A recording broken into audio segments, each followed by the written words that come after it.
What's up, guys? It's KB. Make sure you subscribe to the Underground Sports Philadelphia YouTube channel. Click the bell icon down below so you don't miss a single video from us.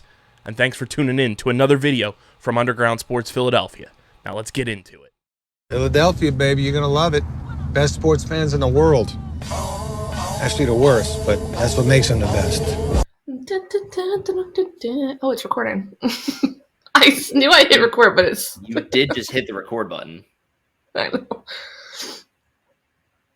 It's happy anniversary to K-Mag's poll, to George Russell winning Brazil last year. Oh, that's right. I was like, K-Mag poll. I was like, what? Mm-hmm. When K-Mag got pole last year. I remember what it was from, but I thought you were saying that like now, and I was like, there's no way. And I know we'll get into it, but I actually voted for Driver of the Day this week. So, because I made it home in time to watch the end, and I actually voted. I never vote for that. It was easy this week. Well, yeah, that's true. Yeah, it was probably very easy this week. All right.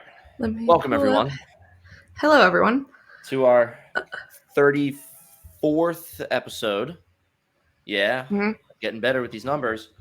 34th episode of F1 Underground. As always, my name is Owen. That is my sister Casey. We're doing the reverse intro this week. Yeah, we are. I was like, wow. You're going to do the outro then. It's just happy Halloween or coming at you or switching Yeah. things up. We're scaring you. We should have done it for like April Fool's Day or something, or like opposite. I know. Day. Well, we can. We can switch the titles. Yeah. Come dress as each other. Well, should have dressed up. We should have. You're right. I have my elf onesie in the closet. You want to go throw that on real fast? No, you don't have to. Welcome. If we have any new listeners joining us, like I said, my name is Owen. That is my sister Casey. This is F1 Underground, a weekly podcast where we talk all things F1, part of the Underground Sports Network.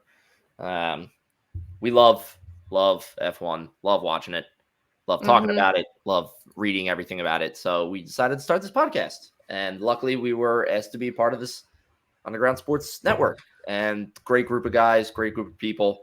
And we could not be more happy to be a part of it and doing this thing. We're doing the thing every week. And talking We're doing the thing. Talking F1. Like I said, if you're new here, you'll quickly learn that Casey's Charles Leclerc fan. I am a new and budding Lando Norris fan. No, listen, our followers on threads know that I'm Charles Leclerc all the way, and you are McLaren all the way. They know. They 100% know. So they know. Try to be biased, no. Is that how do you say that? Is that what I was trying to say? We try to be unbiased. Unbiased. Okay, thank you. You were almost there. But we do have our favorites, so yeah. But yes, so we're going to talk about two pieces of weekly news. One that is an actual thing that happened.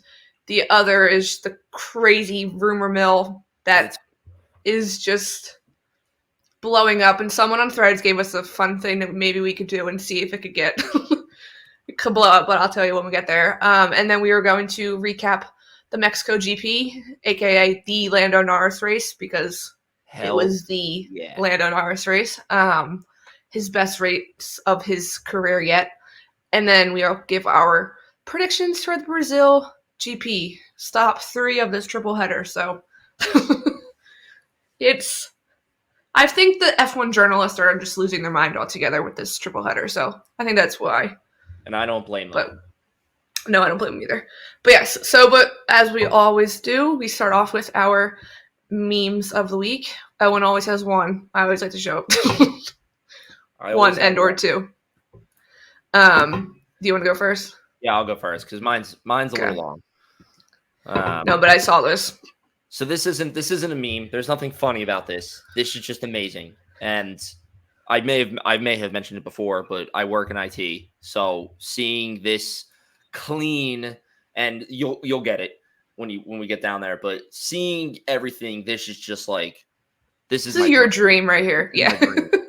And this is like, this can be used so much more for than F1. But like, we're going to just, even before you get in, you've got live timing and a map and the track of where everybody is on the track. This is, and for those who don't know, this is with F1 Multiviewer. I know they shared this video. Someone set up. That's what this is. This is with Multiviewer, and this is just beautiful because this is what Multiviewer allows you to do. So first off, you have the hockey, basketball arena-esque Jumbotron with 4 screens on either side. You know, go back a little bit, you can see the other screen right here. So you have to assume that has like telemetry, it looks like. Oh, no. And kind of the same thing. You've got live timing up, which looks like maybe sectors or something to the right of it. And then a map of where everybody is. And then another screen in the background. This is beautiful. This right here. You've got the main feed up on the large screen. Makes sense, right? Then you have driver feeds down here, which is like fucking insane of just how much views you have. And then it gets better because he has all these screens. Oh, I might have stopped watching it at this point. He has another one right there. You got, first of all, pinball machines, pool table, putting green. Yeah, this is literally your dream. Putting green. Arcade games. Ping pong table. Then you have more screens back here. Another one, a larger map of where everybody else is.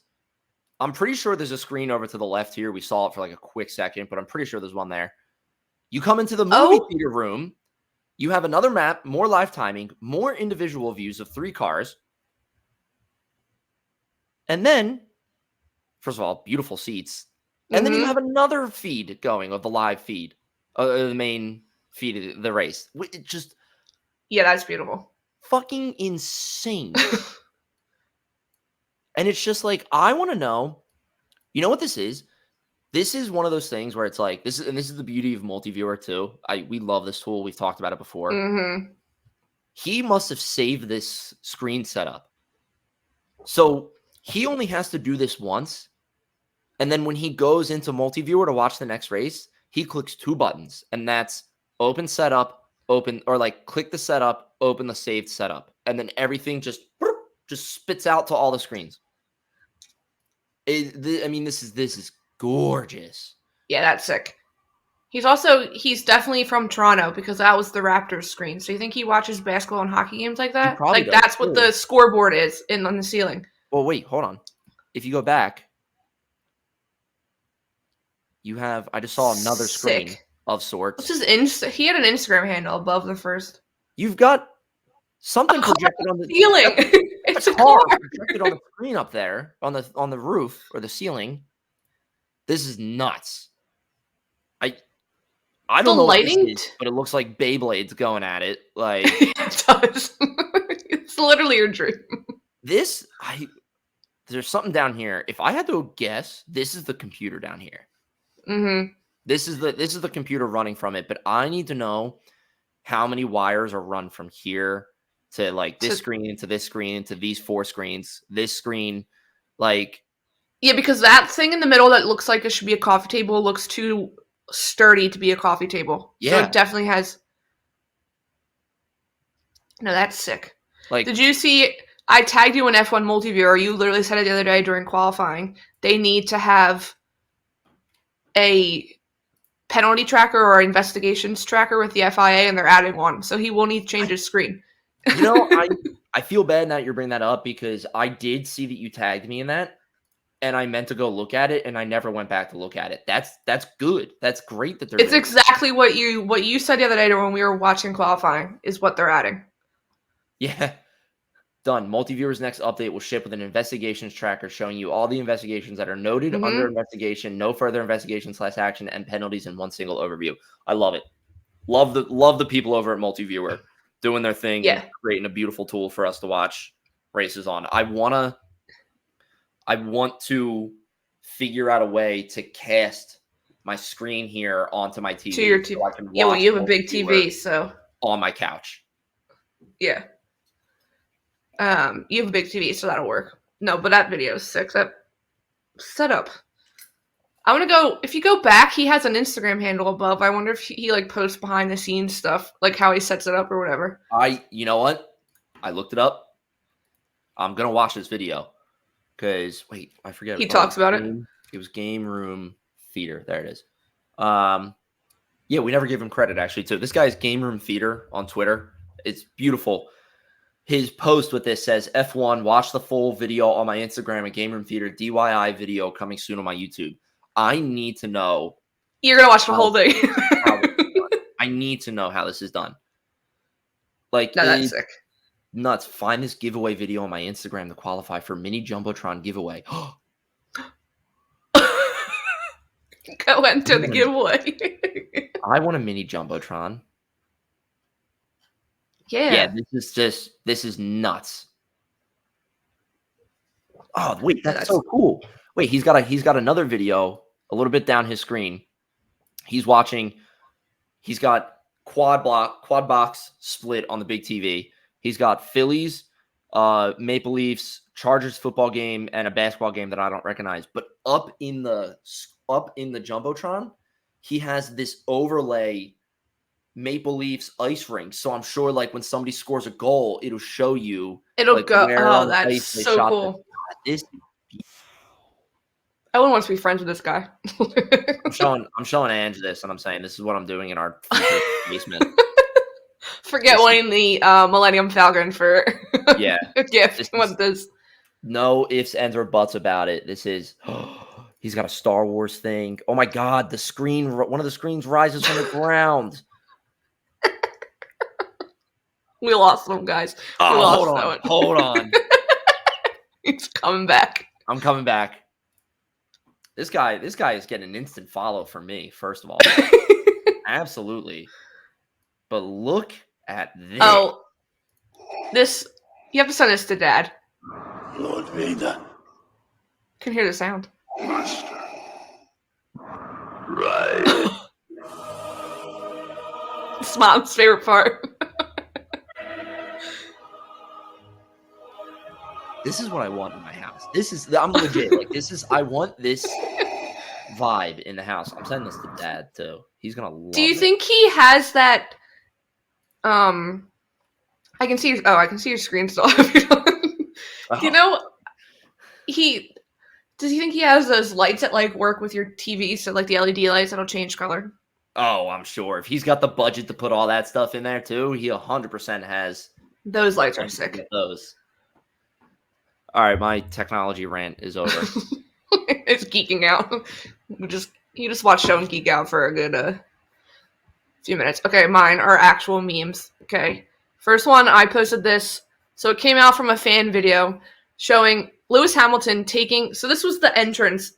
They did driver entrances the other day on Sunday in Mexico, and they like walked through these colorful like tunnels, but they were all standing in the back waiting to go. So this shows Lewis Hamilton literally tells Charles Leclerc to stand there and takes a picture of Charles Leclerc. Then you find out that he goes over to Carlos and does the same thing, but he posted the picture of Charles Leclerc. So I literally posted not Lewis taking a photo of Leclerc. The Mercedes boys look like Leclerc's parents. I was like, it's giving like your first day of school. Let me take a photo. It is giving very, very large first day of school vibes. But I like. But and you can't see it, and it literally blew up. Is that George Russell standing next to him? Yeah, that's what I'm saying. It's the Mercedes boys looking like Leclerc's parents. And it's the bucket hat for me. The bucket hat looks good, though. It's a look. This is giving off large first parents. Yeah. Like, and then, he actually took 2 photos of Leclerc. Hold on. Oh, I'm on Do Not Disturb. It is a mess in my space right now. I've got so much shit. So then this is one of the photos that he took of Leclerc and posted. It's literally smile. I'm gonna take a picture of you. But yes, so that was my one meme of the week was Lewis being a proud mom. And then this next one is not a meme. This is the anniversary of this picture when Charles Leclerc flipped off Lando Norris last year during qualifying, and someone got a picture of it. So it's just badass. So I just wanted to that post photo it. right there, that looks like that could be like a phone wallpaper. Like, I kind of want to make that my phone wallpaper. Yeah, right, because your clock would fit up here perfectly. Yeah. The clock would fit perfectly up there. You would be able to see him going like that, Yeah, it's perfect. And I always forget that qualifying last year for what's it called was very wet. It was a rainy qualifying. Hence why K-Mag was wet. Hence why K-Mag was on pole. That's right. But yes, okay, moving on. Weekly news. Like we said, there's two pieces of weekly news. One is real. One is just craziness happening in F1. The first is, hold on, I have it saved. Took a screenshot. The first is, I lied. Your voice is crack? I said I lied. But I said it sounded like I was getting ready to cry. I was like, I lied. That Mercedes chief technical officer, Mike Elliott, has left the team and will now begin his gardening leave. This literally happened today. It's Mike Elliott replaced James Allison last year after James Allison wanted to step away from the team. It literally said he wanted a break. James Allison is responsible for when Mercedes was the Red Bull. They dominated for years. So James Allison stepped away. They entered in Mike Elliott, but he was responsible for the zero side pod concept and a lot of other things at Mercedes that failed. Yes. So at the start of this season, James Allison came back and that to be the full-time technical director. And then they had Mike Elliott working in a different position, but just on the side. But he now has decided to step away. So Mike Elliott is out. James Allison is here to stay. Toto was probably like, sorry, you can't leave. Yeah. Hate to break it to you, but you can't leave. But yes, so that was the real news from this week or today. The other news, Sunday night, you're just sitting around after the race, scrolling. Rumor fest that. Yes, I actually think I might have I woke up to this yesterday, if I'm correct. The F1 journalist who started it all, Alberta Fabric, I don't even know how you say his last name. Albert, I'm going to call him Albert. He tweets, I don't want to believe the rumor they have told me now in the paddock. No. Period. That's all he tweets. Immediate. All hell breaks loose. That is the equivalent of lighting a match, tossing it in a pile of like 25 gasoline canisters, and walking away. Yeah. So you have to see Will Buxton retweeted it with a GIF of literally that someone, like a mascot, it looks like, lighting a grenade and running away as it's blowing up behind him. Someone responded to Albert and said, at least put some emojis to give us a clue. And he put the emoji with the zipper on the mouth. So yes, there's that. And then it continues. It just blows up from there. You have people making the craziest rumors up, like Oscar Piastri's wanted for murder. Yeah, that was wild. I mean, that one's more so funny. Yeah.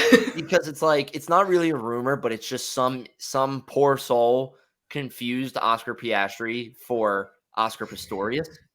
Yeah. And, which, like, come on, first of all, Piastri. I get it. Oscars, like, yeah. Like, it's going to happen. Someone posted a meme, they're like, Lily, Oscar's girlfriend's name, was like, Lily waking up and realizing she's apparently supposed to be dead. Yeah. And Oscar's been on the run now for, not on the run. I'm pretty sure the guy was caught or convicted, whatever. Yeah, but he's in jail. But yeah. And also somehow that Oscar lost both of his legs and decided to become an Olympic track star overnight, but sure. Mm-hmm. But yes, so Oscar's not wanted for murder. That was one of them. That was probably the most far-fetched, like, out there one. The next one is they're all kind of like can go together into one. So the first one is that Lawrence Stroll is selling Aston Martin, and it's the only way he can fire Lance, which that's not really a rumor. Everyone knows that. But But the next one is that Fernando Alonso is going to Red Bull, and Sergio Perez either retires or he goes to Aston Martin, back to Aston Martin. Yeah.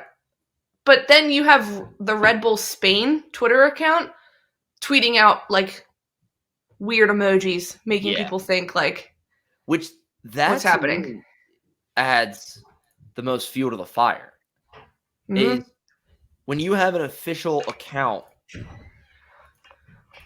tweeting out the Red Bull Spain, yeah. Like I'm on Twitter now. I'm scrolling. I'm seeing like Alonso is trending first of all on Twitter. So I'm looking to see if there's like anything, but well, then you have another journalist writing an article from this weekend for The Athletic, Luke Smith, basically where it says Red Bull said that, or I think it was Christian Horner saying that Daniel looked like the Daniel of old this weekend. That's what he says. So then Will Buxton retweets it with a gif of John Lennon doing an exaggerated wink. So now I'm just convinced it's just like a big inside joke between the reporters, the journalists. Honestly, I wouldn't be shocked if it turns out to be that, but shame on them for stringing us along. Doing that. Let me see. There was some other crazy ones someone tweeted at me or posted. Yeah, so then the Albert reporter tweeted yesterday, "Good morning. I'm just going to say one thing about the rumor that I told you yesterday. From the tone of the text, it is understood that I would not like it to happen. From here, you can speculate as much as you want / we want. And I hope it remains a rumor and not news. End of thread." Some people were automatically saying because he's a Spanish reporter. So people were then really saying that's when people were like, oh my God, Alonso's retiring. But then he quickly was like, no, Alonso's through 2026. Yeah. Then people were saying it's with Carlos Sainz and he's actually leaving Ferrari. And it doesn't help that you have Carlos Sainz's mom also liking other tweets again about Charles Leclerc. You can't make things easy. No. But yeah, so it's a mess. F1 Twitter can be a funny place. And it has been funny with these rumors because the things people are freaking out about. Oh, and then this morning there was one that Nico Rosberg was coming out of retirement.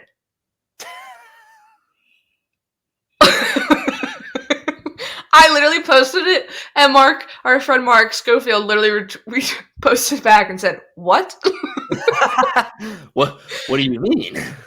I said, I just would like to be a fly on the wall wherever Lewis Hamilton is if Nico Rosberg is coming out of retirement.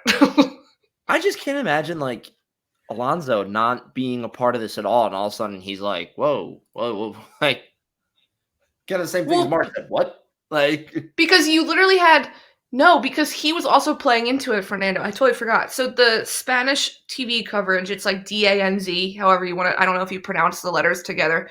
They extended their rights for F1 in Spain until 2026.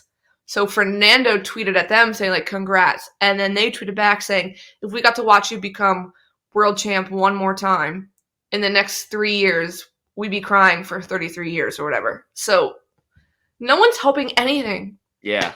Nobody's. And then everybody's fanning the flames with the purpose of making the fire bigger instead of putting it out. And then you had someone today change their Twitter profile, X profile, to look like the official F1 account, except for obviously their username, because you can't do that. They tweet out that Logan Sargent is now extended through 2024 with Williams. This one is the best because you have Jenson Button fall for it and like the tweet. And then you have an F1 official photographer literally post a picture like saying Logan's here to stay, and it's quickly deleted. Like super quick. Now I want to look and see if Jensen has still liked the tweet. Probably not, but let's see. Oh, this is fantastic. This is so good. No, it's gone. He unliked the tweet. I love when these like mistakes happen that are like harmless mistakes, because it's just like these people are experts in this field, and then it's like they can make the same mistake that you and I make. Like, I literally posted it on Threads, and I said, I've fallen for this multiple times with other sports that I literally check the account whenever I see something like this. Yep. It's so good. The Flyers account knows which account this is. Flyers fans know who we're talking about. But yes, that's why I was like, come on, the fact that you two fell for it. But yeah, the tweet's unliked, and the Instagram post was quickly deleted. Quickly deleted. I think the Instagram post was out there for 5 minutes. So, but long enough to get screenshots. But yeah, so. If it's up there for 10 seconds, it's long enough to get screenshots. Yeah, true. Literally, I'm keep thinking about what it could possibly be. But I really think Sergio Perez is involved some way. I hate to say it, but I think he is. I think after this weekend, yes. Yes. The fact that, this kind of segues right in, so we can go into the Mexico recap. The fact of what all happened, we'll talk about it. But the fact that Lewis Hamilton is only 20 points behind him now. Yeah. With 3 races left and 1 has a sprint. Yeah. I mean, it is just. Yeah. There's no. Sergio. I actually, you know what?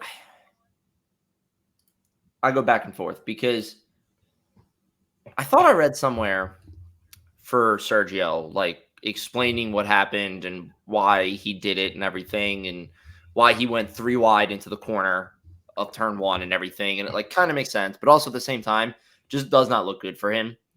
No. Like, the fact that you've already been struggling, there's already all these things out there about you that you're, you lose second place, you're off of Red Bull, or if, you need to keep your position, stuff like this. And then you go and disqualify yourself in your home GP, turn 1, in what is already a tight race for second place.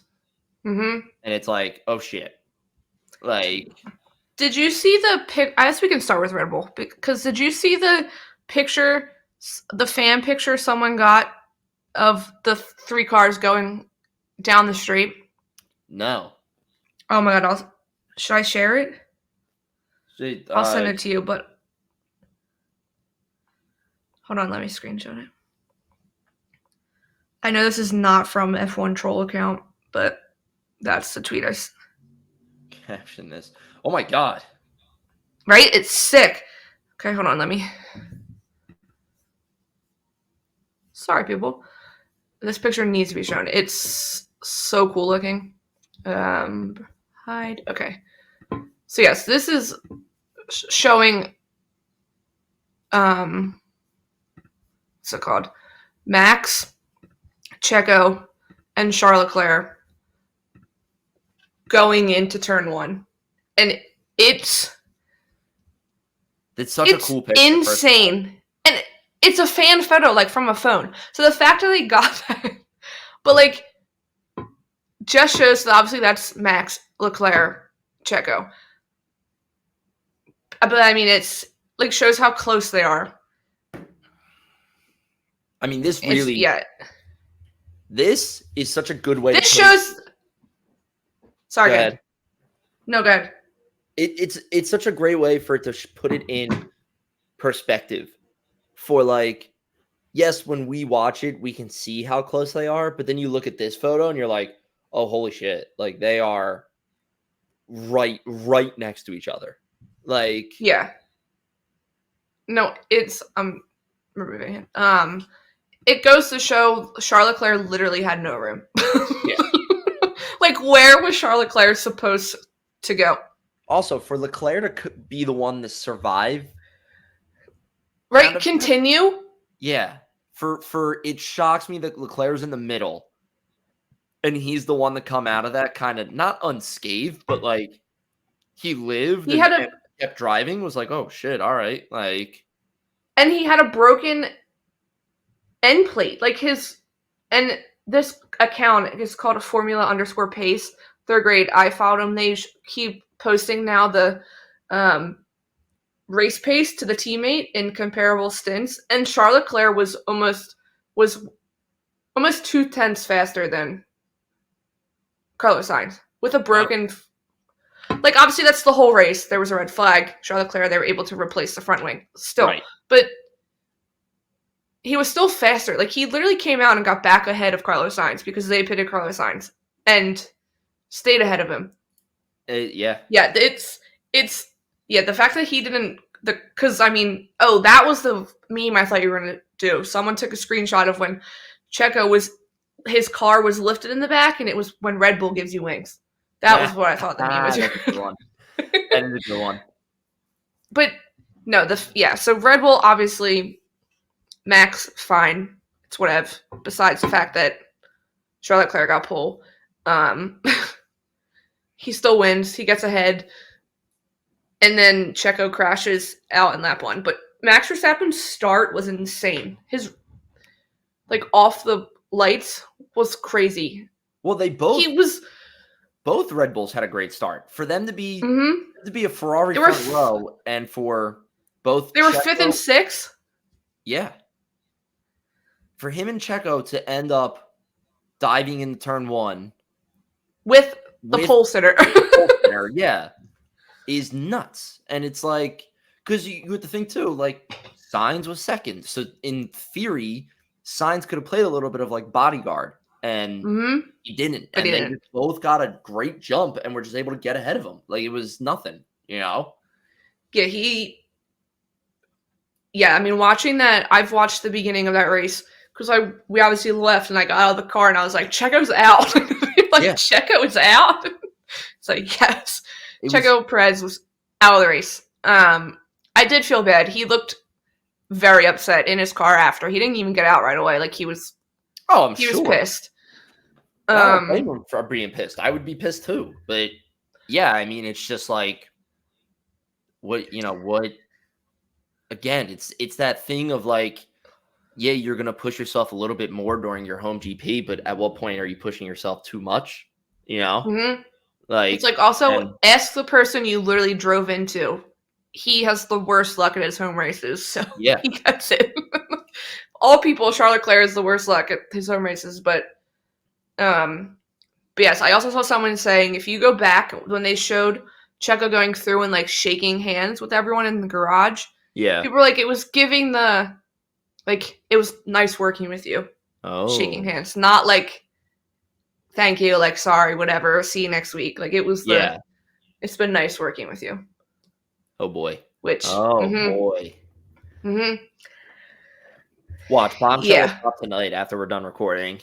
Oh, we'll hit end recording because don't forget they're in Brazil, so it's not like they're that far ahead of behind us. So we'll hit end recording and something crazy will drop. But yes, I also saw. I don't know if you saw this. There was videos during the race once Checo was out of Red Bull fans beating up Ferrari fans in the stands. What? Because Charles Leclerc was booed. Was legit booed. Right. Worse than Max Verstappen was booed the weekend before in Texas. Actually booed, but where could he have gone? But yes, it was it was a Red Bull fan beating up in the grandstands a Ferrari fan. The video went that viral that fast. The FIA found him in the stands, kicked him out, and gave him a lifetime ban from F1 events for ever. Holy shit, I gotta find this video now. But apparently people were also saying that Red Bull fans were going to be waiting for Ferrari fans leaving the track. What? Charles Leclerc didn't do anything on purpose. He was literally Jensen Button was he hit the brakes at the last possible second. He had nowhere to go. Yeah. You can probably find it pretty quick if you I'm search it. Staring at it now. Yeah, vicious.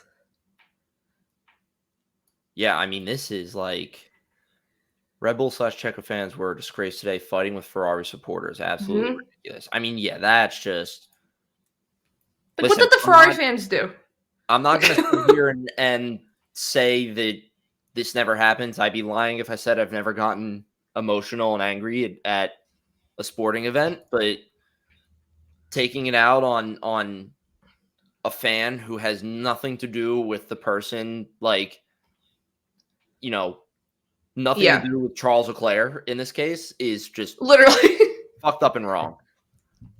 And then there was the post race conference, or when they were getting interviewed after, and Charles Leclerc picked up the mic, and it was just booze, and he's like, I mean, there's a lot of booze going on, and he literally was trying to explain. He goes, I don't know what you want me to tell you. Like, I had no room. Yeah. And then like Checo was also, because then Checo was kind of like alluding to maybe it was his fault, but Christian Horner then on the post race show was like, no, it was a racing incident. It's no one's fault. Yeah, it happened. It was wild. The reaction from the Checo fans were wild. I think Charles Leclerc was booed on the podium too when they gave the trophy. But I've seen a video from like the side of Max and Lewis like clapping right away and cheering for Leclerc as soon as he got his trophy. Because Leclerc literally gets in, goes like this, and then puts it down. Because like he doesn't want to like rub it in. But yeah, not a good look for the Checo fans. Not a good look at all.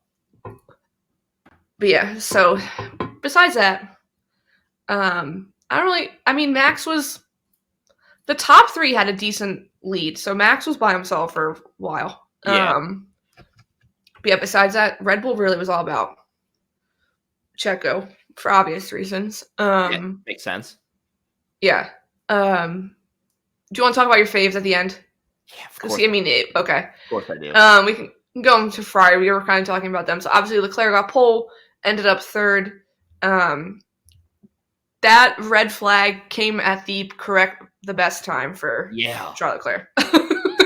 Yeah, so I watched the highlights yesterday, and that was like the first thing I noticed too. That when they had the red flag, I was like, wow. I was like, what a great timing. Like, and they took advantage too. It was like what lap was it? 27? Yeah, it was like almost halfway, but it wasn't fully halfway. Yeah. When they restarted. But yeah, so that came at the perfect time. I've also never heard a Ferrari plan A working until the very end of a race. Like, because they stuck with plan A and it worked. Yeah. It is insane.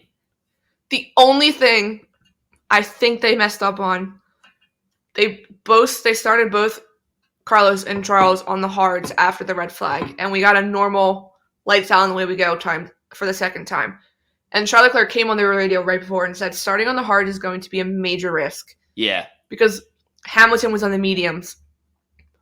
And they finally were like, in 5 laps, in 5 laps, the hards will come alive. They'll come alive. They never came alive. They just never came alive. Of course. Yeah, so that's probably the one mistake I think Ferrari did. But other than that, clean weekend for them. Someone posted today that Leclerc's performances the last 7 races has been like underrated. He's been in like the top 5 consistently. Except for maybe like 1 or 2. But he's just been consistent with a car that's not made for him. But I'm interested to see like his past couple races. I don't know if I liked it. I saw it, I think, on Mexico was P3. Mm-hmm. United States, he was, P6. Oh yeah, I have the tweet. If you want me to read it. Yeah, go. Yeah, that'll probably be quicker. So this person tweeted, Leclerc's consistency since Hungary has gone under radar. 7 consecutive top 5 finishes, 3 pole positions, with things not falling his way as well. So yeah, obviously Hungary, he started on the grid 6th, finished 7th. Belgium started on the grid 1st, finished 3rd. Spa 9th, and he retired. Italy, Monza, he started 3rd, ended 4th. Singapore started 3rd, ended 4th. Japan started 4th, ended 4th. Qatar started 5th, ended 5th. United, obviously, Coda started 1st, was disqualified, and then Mexico started 1st, finished 3rd. Yeah. I mean, that's very good. Yeah. Yeah. That's a solid performance that is definitely going to fly under the radar right now because I feel like everyone's simply just focused on who can be on the podium with Max Verstappen. Like, you're fighting for second and third at this point with right. Obviously. So yeah, the fact that he can be up there with strategies that aren't working for him, with a car that absolutely sucks. But yeah, he's been consistent. And then Carlos Sainz, I mean, they were literally right before they were doing like the pre-race interview, and Charles Leclerc was saying basically that they decided they weren't going to work together to defend or like. So there was no plan for Carlos and Charles Leclerc to work together so they could help get each other a better position or not, which goes to show, I think, that they are no longer teammates. The divide is growing bigger and bigger. I definitely agree with that. Yeah. But I don't think anything else Ferrari-wise. What? No, I was shaking my head no too. Like I don't think there's anything else really for them. I don't think so. There was nothing. It was pretty memorable. I mean, Fred was on the pit wall during a practice session, which is always nice to talk to Fred. When you get to hear from Fred Besser. I remember listening to that. I could not understand a word he was saying. His French accent is so thick. Well, it was between that and it was also the cars coming in and out in the background or driving by in the background. It was just so loud. And I literally tweeted out on Twitter. I was like, can anybody else hear what he's saying? Like, because I heard They talked to him during post-quali maybe, and someone then tweeted, or maybe it was Matt from the P1 podcast with Tommy and Matt, and they posted, they're like, Fred Vasseur is such a golden retriever of a team principal, and Charles Leclerc likes the tweet. But it's so true. Like, Fred Vasseur is just so happy all the time, despite what he was left with. True. But yeah. Moving on, Mercedes. Obviously Hamilton second, and then he scored that fastest lap at the end. Yeah. That was very good. I mean, you had mentioned it earlier, but and 20 points. 20 points between Sergio and Hamilton, which is, that's something to definitely keep an eye on. Someone did math on Twitter, I think. I don't think I liked it. It's basically saying Hamilton's average like 7 points per race when Checo has been averaging less. So like the math worked out that he will catch him the last race of the season. I mean, which Checo Perez loses second the last race of the season 2 years in a row. I mean, we've been talking about it since, you wouldn't even say like middle of the season. I would say like a quarter of the way through the season. Like we knew it was going to be a battle for second. We knew that going into Abu Dhabi that it was going to be a battle for second. And I want that battle for second to happen. I want it to come down to that race. Yeah, you just obviously, you assume with the car Max Verstappen has, Checo Perez should also be comfortably in second. Absolutely. Or there should have been a fight for first between the two of them. What was the quote that I saw about Daniel Ricciardo? And it was like Danny Ricciardo like out-qualified or outpaced Checo in a car that can barely finish a race sometimes versus a car that is currently the world championship winner. Like, and I was like, oh shit. Like, it was a really good quote about, and it like just put it right into perspective immediately. It was just like, oh wow. Like, and that's because they also started right near each other on the grid, and I was like, that is not a battle for who's finishing the race. That is a battle for that Red Bull seat right there. That's what it was. It was Danny Ricciardo like out-qualified the world championship car in a car that can barely finish the race or something like that. Because I know what you're talking about, because I also... And Sergio Perez is fifth. And it's like, holy shit. Like... Speaking of Daniel Ricciardo, going back to Mercedes, George Russell had a battle with Daniel Ricciardo for a good bit of that race too. Yes, yeah. Which was shocking. He really, Christian Horner, you mentioned it earlier, said it, and I am very inclined to agree with it. That was the old Daniel Ricciardo. Mm-hmm. That was like season 1. He did not care. Daniel Ricciardo, like, I'm going to take over the world type thing, like type drive. He looked like he was in a Red Bull. Like, I know it's AlphaTauri, the junior team, but he looked like he was in a Red Bull in the way he was driving.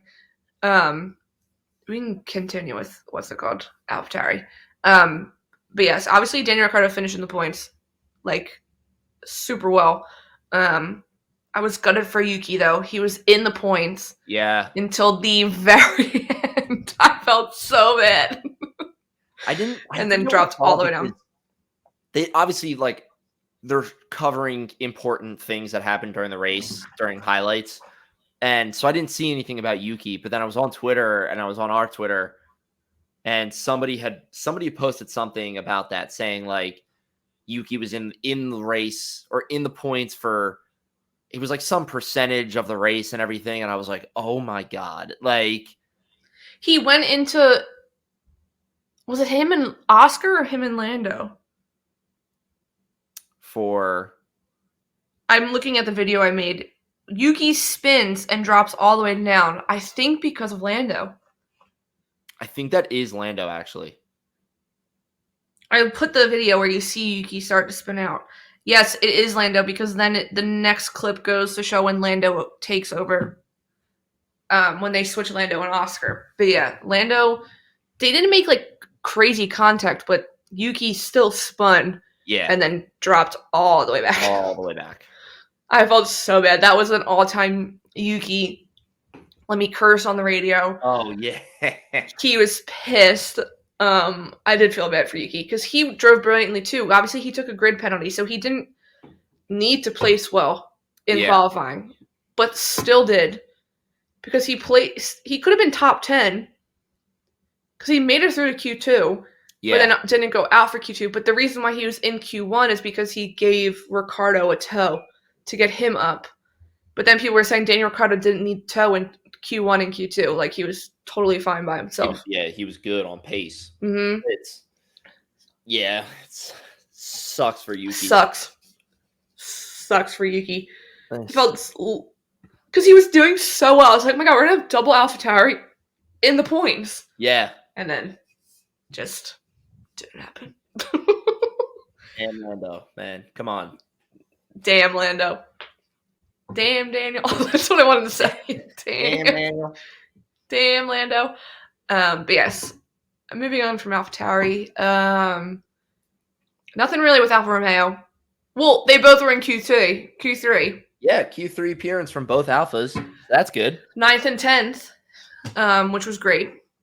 But then, can't remember where they finished. Hold on. They finished. Joe was 14 and 13. That's not bad. That's not bad from them. No, because there was 4 retirements and they were neither of them. So yeah. But yeah, nothing really else besides their Q3 appearance. Alpine, nothing special either. I mean, they both finished. Esteban Ocon did not retire. They're just kind of there. Yeah. Moving up, Alex Albon, a.k.a. Williams. A.k.a. let me carry. So well in that car. So well. They just need to carry it over from qualifying to the race. Mm-hmm. That's exactly. No, he didn't even do well in qualifying. He was out. Remember, he got DQ. Oh my God! Yeah. His lap time got deleted, so Joe got to go through the Q2. Yes. Yeah, but still, like, even that, like, yes, his lap time was deleted. That's a very unfortunate thing, but like, he still drove that. Like, he still went a really good time. Like, I know you can make the argument of like, well, he went out of bounds. Like, he didn't drive that time, and it's like, yeah, but it's just we've seen time and time and time again that he knows how to drive in that car. And he knows how to get that car to reach speeds and times that shouldn't be reaching. it shouldn't be reaching. It has kind of no business reaching. And yeah, he just keeps like proving himself. Like, I mean, he was, I think, except for one practice session, he was in the top 3. Yeah. I think for 1 and 3, he was in the top 3. But then I don't think he was for 2. But yeah, no, he's. I'm excited to see next year when the car is fully James Vowell and Alex Albon what it can do because. Yeah. Yeah, I'm the same way. I want to know. I want to see what that team's true potential is right now. I want to see Alex keep going on this upward trajectory because I want to find out what his ceiling is. And I want to see what happens. And I'm like, and I would love for him to be back in like a top contending team, but for now, I think Williams is okay for him. But yeah, he is cooking. He's doing so well, and like we said, no right to be doing that well, but he is, and it's like, it's kind of just a thing of like, I'm not gonna root for you, I'm not gonna root against you, but like, fuck yeah, like keep it going, like keep going, you know? No, but it's Alex Albon. Like everyone cheers for him, everyone gets excited for him. Yeah. Like, there's literally, when you look at social media when like a race is going on or qualifying or practicing and Alex Albon is doing well, everyone is excited for Alex Albon. So yeah, he is killing it. Sorry, Logan Sargent, but your teammate is carrying that team. Is doing real good. Yeah, real good. I think it's just one other team before McLaren, but there's really nothing to talk about because it was another double DNF for Aston Martin. Well, this can kind of go hand in hand, so I can. Yeah, we did this last week too because. Yeah. But wait, when they both. Oh no, we didn't talk about Haas. Scratch that. We'll go to Aston Martin and then McLaren. We didn't talk about Haas. Yeah. Because the cause of the red flag. The red flag, which was not K-Mag's fault, but that was crazy. That could have been a bad crash. With the first angle they showed of that crash before seeing the replay of what happened, I was like, oh shit, like I hope he's okay. Mm-hmm. And then luckily he gets up. It looks like he gets up pretty fast out of the car. Well, like, it started catching on fire, so the brakes were on fire. But something broke off the front left or back left tire. So much so that literally it took a few times for like Crofty and stuff to be like, no, something broke. That was not K-Mag's fault. Yeah. But in the cooldown room, they show it and Max goes, something broke. Like literally right away. He was like, something broke. So it was not Kevin Magnussen's fault. There was a hilarious meme and it was like the Haas tires and 3 of them were Max Verstappen and 1 was Sergio Perez, the one that broke. Oh my God. That's just mean. Mm-hmm. But yeah, so that was mean, but I mean, makes sense. I mean, yeah, you're right. But yes, he's the reason why there was the red flag, which worked out in Ferrari's favor to fix the front wing. But yeah, now going on to the double DNF again. This is makes me happy. Yes, I know. Obviously, we talked last week about McLaren jumping Aston Martin in the constructor standings. And this was like a couple weeks ago. I had brought up, I think I brought this up at least, that I think the real battle to watch is between Lando Norris and Fernando Alonso for the fight for 5th place. Yeah, because it's close. Fernando's sitting at 183. Fernando and Carlos are tied right now at 183. So it's between. I don't. So it's between 3. So all right. So then, cool. Which is even better. Lando's currently sitting at 169. That's a 12-point spread. That's one race. That's all it takes. Mm-hmm. It's one race where he could potentially jump Alonso. And Carlos. And Carlos. I it's not as likely that he's going to jump Carlos. I think True. You need something weird to happen to Carlos to not start or retire or crash. You need Carlos and Fernando to DNF next race.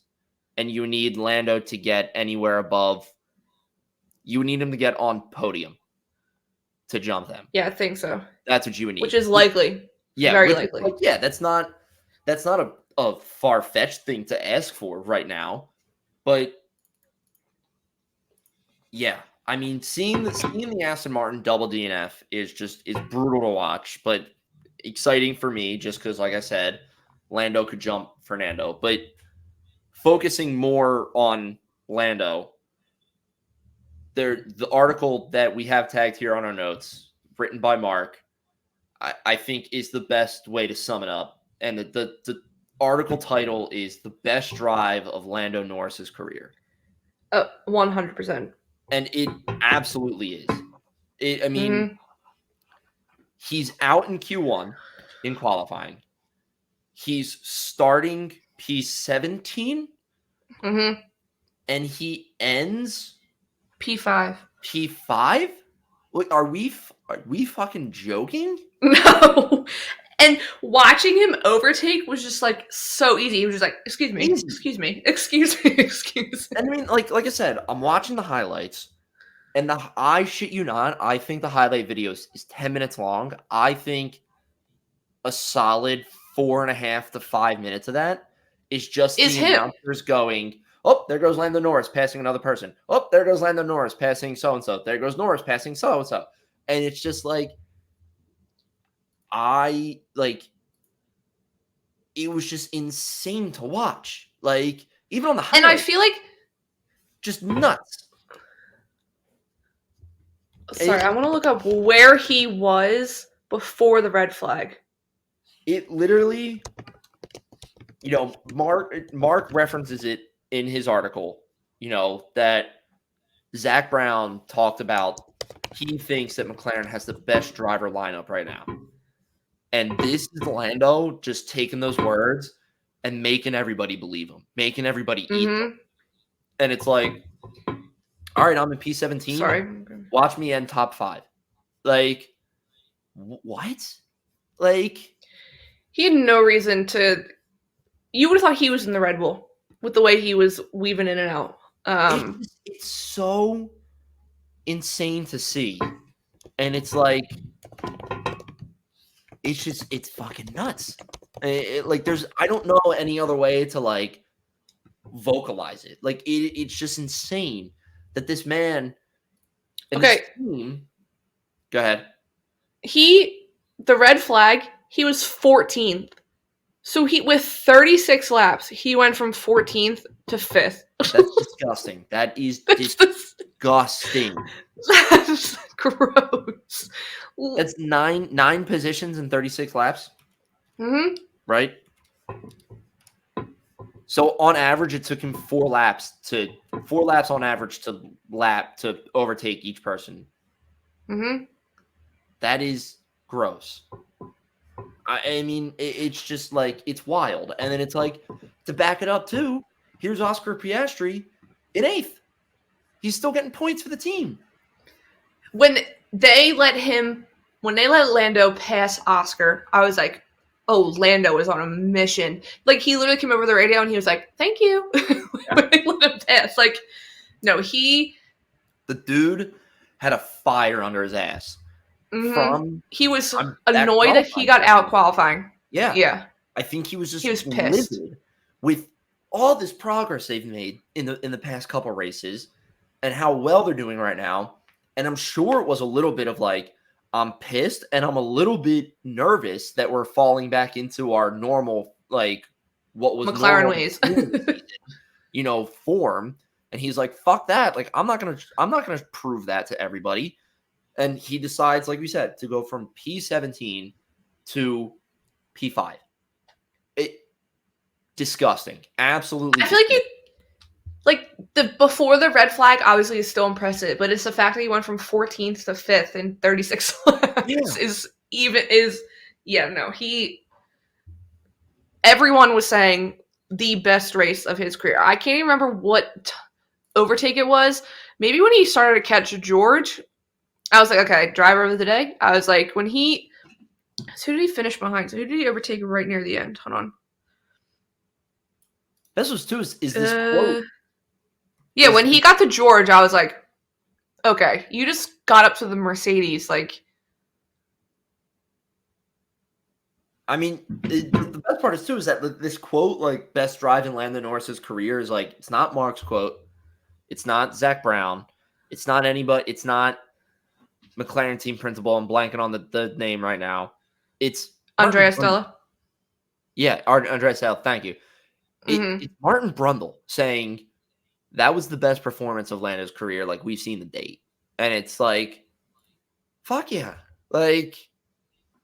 It's nuts. It was an insane performance. I'm so curious to see if he makes the jump over Fernando this weekend. I think he does. I mean, especially with this weekend being a sprint race. It's your last sprint race of the year. It's Brazil. Like, he has such a prime opportunity to do it. And it's like, it's the energy of like this, do the damn thing, Lando. Like, do the damn thing, please, because I would love to see it. He was wearing a bracelet like a fan made him earlier in the week that said "fuck shit up." Yeah, Lando did it. He absolutely lived by those words. He was insane. And when they brought up the driver of the day, like they bring up the percentages like throughout. Like right near the end to see like where it is. It was him and Ricciardo that were pretty close. But the minute he overtook Ricciardo, and then when he overtook Russell, it was done. Lando Norris. Yeah. Yeah. It's like just wild performance from him. It's just, and it, like I said, it really. And he probably could have got Carlos. He probably could have. You're right. If he had a couple more laps, if he had 4 more laps, he could have gotten them. Well, they were showing, if you go back and watch the last 2 laps, they were showing him the most. So they literally cut away and show Max Verstappen crossing the finish line. I was looking at the post and I was like, take me back to Lando, please, because he was so close to Carlos. I was like, he could overtake and you're not. Like, who cares if Max Verstappen won? We all know that he won. Take me back to Lando, please. But then, yeah, he could have, if he had 2 extra laps, Carlos would have been in his rearview mirror. Yeah. Oh, like, God, that would have been so nice to see. Yeah, and then he would have overtaken Fernando Alonso, I think. Because that would have been 2 extra places. That would have been above. Yeah. Or, no, but 1 more place. So maybe he probably would have. But yeah. Mexico GP. If he overtook Carlos, it would have tied him and Fernando. So it would have been Oh, okay. Yeah. Yeah. Carlos would have gotten points, so it wouldn't be a 3-way tie between them, but he would be tied with Fernando right now. Yeah, and we just said it last time, that's happening this week. He's overtaking Fernando. Yeah. So and maybe Carlos, which will be funny. Yeah, okay. Nuts. Ooh. There's a lot You're gonna be riding on this race. Mm-hmm. I'm gonna be checking for updates the whole time. I did just look. I am able to watch. I should be able to watch at least sprint shootout. Oh. But I don't know about other stuff. That's fine. So we'll see. But yeah, I mean, I'm going to be checking for updates. I'm going to be checking everything. So yeah, I mean, just, crazy performance. Just dropped my little fidget toy. But yeah, obviously our driver of the day for multiple reasons is Lando. And let me just say this isn't Lando oriented. And I know we say this a lot, but another fantastic article from Mark. Great write-up. I love the winner and loser format that he does.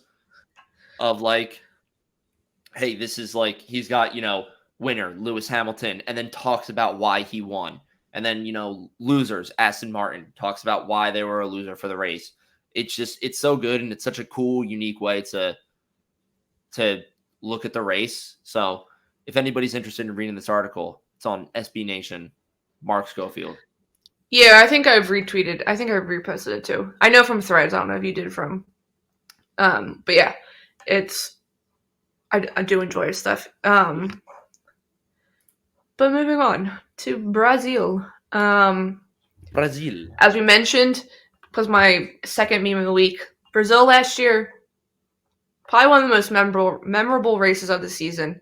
Didn't get showed on Drive to Survive. I'm still annoyed about it. It was not on Drive to Survive. We clearly had Toto Wolff was not there for the weekend, and what happens? George Russell wins the race. Lewis gets second, and I'm pretty sure Max was not on the podium, so I can't remember who got third, but it was not Max. But yes, will be interesting to see what happens this year. K-Mag got pole, which was the most exciting qualifying because it just ended. But I did forget the qualifying in Brazil last year was pouring rain. Yes. For most of the sessions. And because I was looking up, Brazil last year for Ferrari was the worst weekend. That's that picture of Leclerc. Looks like he's freaking out at his physio. That's right. After the race or after qualifying. Yeah, it was not a good weekend for them. So yeah, K-Mag on pole, who then crashes out, I think, very early on. And then George wins. But yes, moving on. It's obviously November 3rd, 4th, and 5th. Our last sprint race of the weekend or of the season. I hope it's better than Austin because that one sucked. Practice 1 is from, again, this is Eastern Standard Time. Practice 1 is from 10:30 a.m. to 11:30 a.m. on Friday, November 3rd. Qualifying is from 2 p.m. to 3 p.m. November 4th, sprint shootout is 10 a.m. to 10:44 a.m. And then the sprint race is 2:30 p.m. to 3:30 p.m. And then November 5th is the race at 12 p.m. with 71 laps. Brazil is a fun circuit. It's a good mix of like long kind of straights, tight corners. But it is 4.3 kilometers, 2.67 miles, 15 turns with 71 laps, like I just said. 2 DRS zones and 1 speed trap. And then sprint shootout, I always go over it quickly. Q1 is 12 minutes long, mandatory medium tires. Q2, 10 minutes long, mandatory medium tires. Q3, 8 minutes long, mandatory soft tires. And the past 2 winners, which this is interesting. Lewis Hamilton was 2021 and George Russell was 2022. So Max Verstappen has not won there in the past 2 years. So well, that'll change this year. And this is Lewis's secondary home race because he has honorary citizenship from Brazil. So that's also right. That. Mm-hmm. They love him there. There'll probably be a lot of special helmets because a lot of people, I feel like a lot of them do special helmets for Art and Senna as well. But Lewis always has a good one, so will be interesting to see. And then the lap record was set by Valtteri Bottas. It's a 1:10 back in 2018. So that's Brazil. Hold on, let me get my notes app open. Because we need to write our predictions down, but hold on, I gotta add an extra. Gotta add what? An extra column because we need 2 sets. Oh, that's right. That's right. Okay. You going first? You going by? I'll go first. Vibes again? I'm going to go. Conjuring up. You look like Doctor Strange. P1 Max Verstappen. Clear. What's this for? This is for sprint. Okay. It's for sprint, and then I'll do race after. Max Verstappen. Lando Norris. I have to give it to him. I just really rooting for him. You have to, yeah. Let's just go all bias. Max, Lando, Oscar. Okay. That's what I'm going. And that's my sprint. Do you want me to give mine? I can do my sprint, and then you do your race. I'll do my race. Do that. Okay. Okay, sprint. Obviously, Max. I just looked up the weather. It should not be raining. I mean, it could be raining for qualifying, it looks like, but that's for the race. Max. I'm gonna give it to Oscar because he always is insane during a sprint race. I'll switch. Max, Oscar, Lando. Sprint race. I like it. Okay. All right. Race. Ready? I'm going to go 3-1 here, not 1. Oh. 1-3. You'll see. Okay. Oscar. Max. Lando. Oh! Oh! Lando's first race win. Do it in style. Overtake Fernando Alonso. I'm riding him till. Here's the question though. Is he still on pole position then? Or no? Is he starting on pole position? Mm-hmm. Or is he just gonna stellar start like he did in Silverstone and gets ahead of Max? No, he's gonna stellar start like he did Silverstone. In Silverstone. He's gonna overtake Max somehow. That's what I'm manifesting. Imagine that would be the most stressful race I think of the entire season. Oh yeah. Like they will actually show Max Verstappen for most of the race because it'll be a constant defensive battle between the two. Oh yeah. Like Max Verstappen will never be able to get a good lead. I like it. I'm channeling Lando's first race win in Brazil. And it's gonna be a doozy. I like it. Okay, well, I wasn't gonna put Max either for winning the race. Really?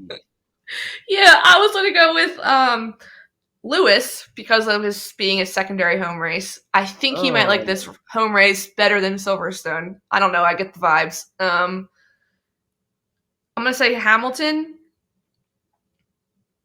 Norris, Leclerc. Let's go for it. Let's say there you go. That's a classic. He's back. Yeah. Maybe it's like a Red Bull weekend where they just both. Maybe it's like Singapore. Doesn't go their way, so yeah, okay. So I'm Hamilton, Norris, Leclerc, which Norris would still overtake Alonso. So yes, he would. Yes, he would. Yeah, I would love to see it. Fun times. Refresh. Okay. Are we? Yeah. Our follower count. I wanted to see if I need to add one. I did. So look at that.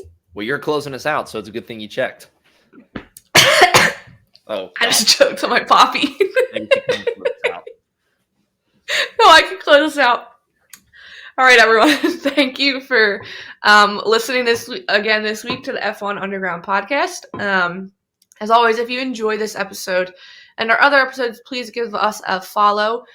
On Instagram, we are at Underground F1. Also on Threads. On Threads, we are currently at 732 followers. Holy shit. Literally every day, my mind is blown. Can you check the YouTube numbers to make sure I read Yeah, I can check it. Yeah, so we are currently at 372 followers. We said before we hit record, I think 1,000 could be a reasonable goal. And that would be legit insane. But then we are also over on Twitter or X at underground_F1. Underscore, yes. Twitter and X has underscore. And also, if you have any questions or want us to talk about anything, please shoot us an email at undergroundf1pod@gmail.com. I also always post on Tuesdays that we are recording. If we have any questions or anything you want to hear, we do get some things. someone said, I know you're going to talk about it for this week. They're like, I know you're going to talk about it, but McLaren and Lando. I said, don't worry. Owen would literally come through the screen if we didn't talk about McLaren and Lando. So it was going to that was on the docket. We could not talk about Lando. And also, please leave a review on the show wherever you listen to your podcast. It obviously helps us grow and reach new people. Please also give a follow to our main YouTube page on YouTube for the Underground Network at Underground Sports Philadelphia. As of right now, we are currently sitting at 624 subscribers. And I do also believe the new goal is 1,000 followers or subscribers over on YouTube, which there's literally something for everyone over on the YouTube channel. There is shows for everyone. There's streamer seasons, which is all about TV shows, getting the whole why am I drawing a blank on every single top ins? Thank you. There's one about lacrosse. Pretty sure there's one for Survivor, the CBS reality TV show. There's literally something for everyone over there on that channel. So yeah, please go give us a like, subscribe over there. And we will be back next week with Brazil recap. Fingers crossed. It's pretty memorable. Fingers crossed. Lando can overtake in the standings. McLaren has another brilliant weekend. Ferrari and Charles Leclerc have another brilliant weekend. And we'll figure out something else. We might just do a recap because there's a break before the show that's getting its own opening ceremony, the Vegas Grand Prix. So we will... What are you talking about?